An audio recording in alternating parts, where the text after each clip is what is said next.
പശ്ചിമ ബംഗാളിൽ റീപോളിംഗിനിടെ സംഘർഷം. സൗത്ത് 24 പർഗാനാസ് ജില്ലയിലെ ഫൽത്തായിൽ തൃണമൂൽ കോൺഗ്രസ് BJP പ്രവർത്തകർ തമ്മിൽ ഏറ്റുമുട്ടൽ. സംഭവത്തിന്റെ ദൃശ്യങ്ങൾ പുറത്തു വന്നിട്ടുണ്ട്.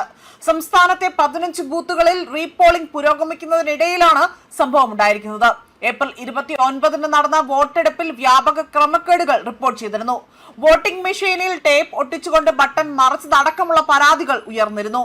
ഇതിനെ തുടർന്നുകൊണ്ട് മഹാഗ്രത്, അതുപോലെ പഞ്ചിങ്, ഡയമണ്ട് ഹാർബർ മണ്ഡലങ്ങളിലെ 15 ബൂത്തുകളിൽ വീണ്ടും വോട്ടെടുപ്പ് നടന്നിരിക്കുകയാണ്. ഇതിനിടെ തന്നെ തൃണമൂൽ പ്രവർത്തകർ വോട്ടർമാരെ ഭീഷണിപ്പെടുത്തുന്നുവെന്ന ആരോപണമാണ് ഇപ്പോൾ സംഘർഷത്തിന് വഴിവെച്ചിരിക്കുന്നത്. BJP ജയിച്ചാൽ വീടുകൾക്ക് തീ വയ്ക്കും എന്നിങ്ങനെ തന്നെ ഭീഷണിയെ തുടർന്നുകൊണ്ടാണ് പ്രദേശവാസികളുടെ ഗുരുതര ആരോപണം പുറത്തു വന്നിരിക്കുന്നത്. സാഹചര്യം നിയന്ത്രണ വിധേയമാക്കിയാൽ സുരക്ഷാസേന ഇപ്പോൾ രണ്ട് കൽപ്പിച്ച് തന്നെ രംഗത്ത് തന്നെ ഉണ്ട്. പ്രദേശത്ത് ഇപ്പോൾ സംഘർഷാവസ്ഥ തുടരുകയാണ്. തെരഞ്ഞെടുപ്പിൽ തൃണമൂൽ വോട്ട് ചെയ്തിട്ടും തന്നെ ആക്രമിച്ചെന്ന് ഒരു യുവതി ഇവിടെ പറയുകയും ചെയ്തിട്ടുണ്ട്. അവരെ അറസ്റ്റ് ചെയ്യണമെന്നും സ്ത്രീകൾക്ക് സുരക്ഷ ഉറപ്പാക്കണമെന്ന ആവശ്യമാണ് ഇപ്പോൾ ഉന്നയിക്കുന്നത്. സംഭവത്തിൽ 3 പേരെ അറസ്റ്റ് ചെയ്തിട്ടുണ്ട്. പരാതി ലഭിച്ചതിന്റെ അടിസ്ഥാനത്തിൽ അന്വേഷണം നടത്തി വരികയാണ് എന്നതാണ് ഇപ്പോൾ വ്യക്തമാക്കിയിരിക്കുന്നത്. അതേപോലെ തന്നെ മഗ്രഹത് പഞ്ചിമയിലെ 11 മണ്ഡലങ്ങളും ഡയമണ്ട് ഹാർബറിലെ 4 മണ്ഡലങ്ങളിലുമാണ് ഇപ്പോൾ റീപോളിംഗ് നടക്കുന്നത്. രാവിലെ 7 മണിക്ക് ആരംഭിച്ച വോട്ടെടുപ്പ് വൈകിട്ട് 6 മണിയോടെ അവസാനിച്ചു. അതേപോലെ തിരഞ്ഞെടുപ്പ് വലിയ രീതിയിൽ അവിടെ റിട്ടേണിംഗ് ഓഫീസറുടെയും റിപ്പോർട്ടിന് പിന്നാലെയാണ് ഇപ്പോൾ തിരഞ്ഞെടുപ്പ് കമ്മീഷൻ ഇത്തരത്തിൽ റീപോളിംഗ് നടത്തിയിരിക്കുന്നത്. BJP CPM സ്ഥാനാർത്ഥികളുടെ നേരെയുള്ള ബട്ടൺ ടേപ്പ് അത് വെച്ച് ഒട്ടിച്ചുകൊണ്ട് നിലവിലുള്ള വോട്ടിംഗ് മെഷീന്റെ ഫോട്ടോ അടക്കം സമൂഹ മാധ്യമങ്ങളിൽ വലിയ രീതിയിൽ അവിടെ പ്രചരിച്ചിരുന്നു. അതിന് പിന്നാലെയാണ് ഇപ്പോൾ ഈ നടപടി സ്വീകരിക്കുന്നത്.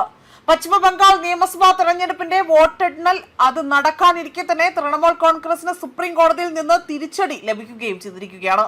ബംഗാൾ നിയമസഭാ തെരഞ്ഞെടുപ്പിന്റെ വോട്ടെണ്ണൽ സൂപ്പർവൈസർമാരായി തന്നെ കേന്ദ്ര സർക്കാർ ജീവനക്കാരെ നിയോഗിച്ചതിനെതിരെയാണ് ഇപ്പോൾ തൃണമൂൽ കോൺഗ്രസ് നൽകിയ ഹർജിയിൽ ഇടപെടൽ സുപ്രീം കോടതി വിസമ്മതിച്ചിരിക്കുന്നത്. കേന്ദ്ര ഉദ്യോഗസ്ഥരെ നിയോഗിച്ച തിരഞ്ഞെടുപ്പ് കമ്മീഷന്റെ തീരുമാനം അവിടെ നിയമപരമാണ് എന്നും അതിൽ തെറ്റില്ല എന്നും കോടതി വ്യക്തമാക്കി.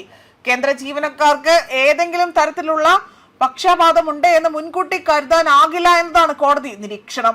ഔദ്യോഗിക ചുമതലയുടെ ഭാഗമായാണ് അവർ പ്രവർത്തിക്കുന്നത്. സ്ഥാനാർത്ഥികളും കൗണ്ടിംഗ് ഏജന്റുമാരും വോട്ടെണ്ണുന്ന ഓരോ ടേബിളിലും ഉണ്ടല്ലോ എന്നും കോടതി ചൂണ്ടിക്കാണിച്ചു.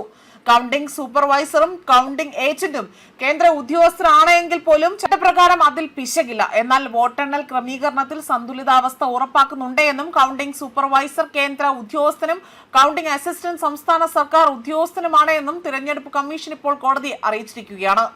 ഇതിനെല്ലാം ഇടയിലാണ് ഇപ്പോൾ വോട്ടെണ്ണൽ നടക്കാനിരിക്കെ തൃണമൂൽ കോൺഗ്രസിന്റെ അടിയന്തര ആവശ്യം പരിഗണിച്ചുകൊണ്ട് അവധി ദയനീയമായി വലിയ രീതിയിൽ ഒരു പ്രത്യേക സിറ്റിംഗ് നടത്താനായി തന്നെ ഇപ്പോൾ തീരുമാനിച്ചിരിക്കുന്നതായി തന്നെ വ്യക്തമാക്കിക്കൊണ്ട് ഈ ഹർജി പരിഗണിച്ചിരിക്കുന്നത്.